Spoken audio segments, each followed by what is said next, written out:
Welcome to the Deep Dive, where we try to cut through the noise and get straight to the insights. Today, we're unlocking a powerful, maybe unsettling truth about our planet's frozen giants. Imagine glaciers, not just as, icy landscapes, but as these colossal time capsules, slowly melting, revealing a future that's already in motion, a future shaped by decisions we've, already made. And here's the really striking part. Even if global warming were to just stop, like today, a significant chunk of the world's glaciers is already committed to disappear. Doomed, basically. That's a really crucial point, and it's exactly what an international study just published in Science set out to investigate. This research, it was a huge collaboration. You had scientists from places like the University of Bremen, the Universiteit Brussels, and the University of Innsbruck involved. Okay. And our mission, sort of, in this deep dive, is to unpack what this study tells us, about the long-term fate of Earth's glaciers and, critically, the huge impact of every single fraction of a degree of warming. Right. So what does this actually mean for us, for you listening right now? Imagine, over a third of the world's freshwater reserves, all locked away in glaciers, just destined to vanish, regardless of what we do now. Exactly. And it's not just about rising sea levels, so that's a big part of it. It affects drinking water for millions, increases the risk of these devastating floods. Yeah. And it fundamentally reshapes landscapes we cherish. It's a real wake-up call to changes that are already sort of baked into our future, a silent crisis unfolding out there. Ocean crisis, yeah. And what's really fascinating, maybe a bit unsettling, like you said, is how much is already locked in. The study found that at the current global temperature, 1.2 degrees Celsius above pre-industrial levels? Right, basically before the Industrial Revolution really kicked emissions up. Exactly. At that temperature, we're already set to lose nearly 40% of glacier ice. And listen, this isn't a prediction based on more warming. It's because of the delayed response. Glaciers are slow. Think of them as these massive frozen, timekeepers.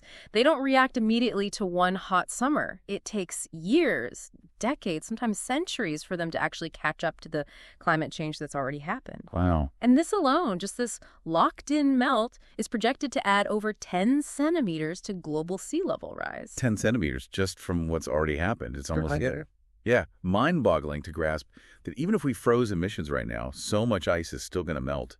It really hammers home the inertia in these systems, doesn't it? It does. And to think that just a tiny bit more heat could make it significantly worse. What do the researchers find about that precision?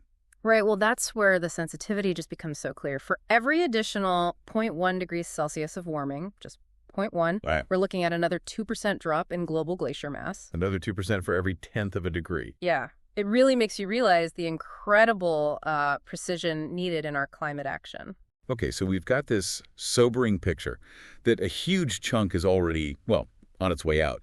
But what about different futures? What if we really, hit the accelerator on warming or, conversely, manage to slam on the brakes? Did the study look at those scenarios? What changes with each fraction of a degree then? Yeah, that's the critical next step, right? Understanding those pathways. The study did explore various warming scenarios, basically putting different policy pathways to the test.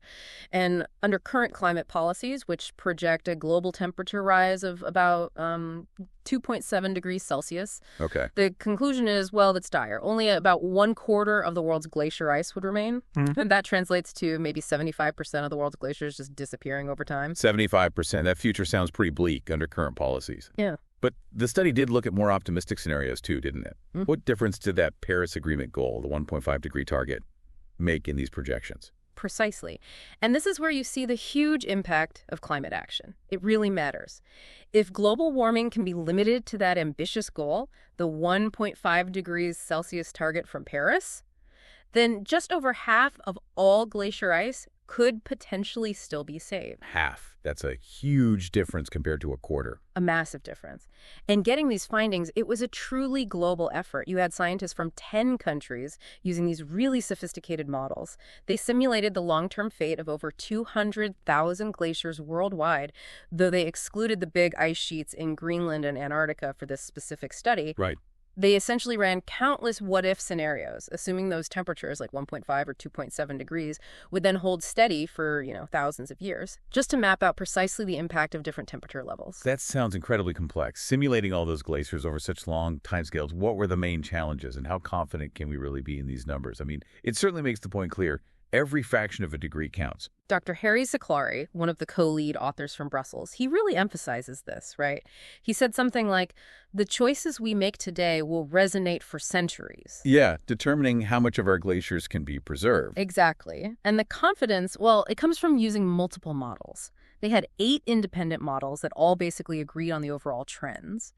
When different approaches point to the same conclusion, it really strengthens the projections. Okay, that makes sense. And you're right, it's not just about sea levels, although that's obviously huge. Glacier retreat has these far-reaching consequences. They ripple through ecosystems, human societies. It affects freshwater availability for communities downstream, increases the risk of hazards like glacial lake outburst floods. Right, those sudden catastrophic releases of water. Yeah, exactly. Those can be devastating.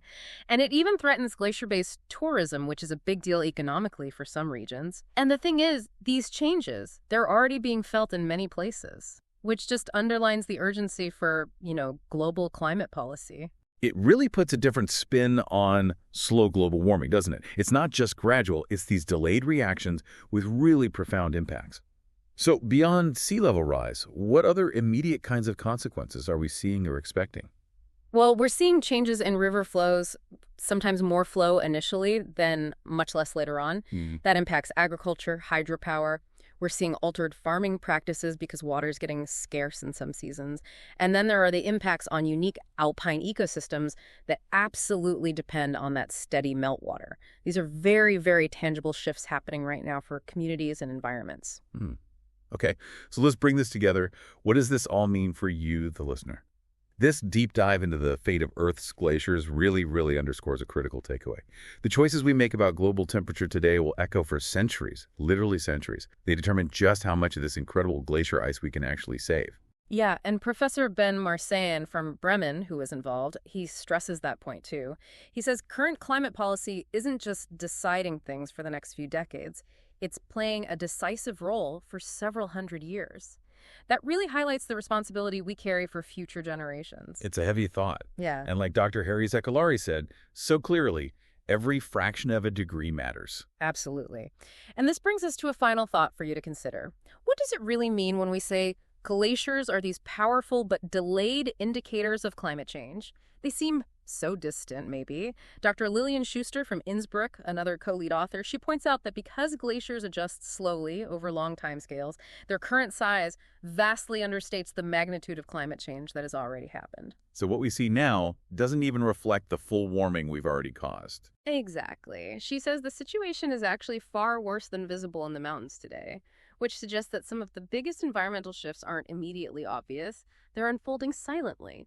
So it invites you to think, what other long-term consequences of our past actions might be quietly shaping our future world right now, unseen, unheard?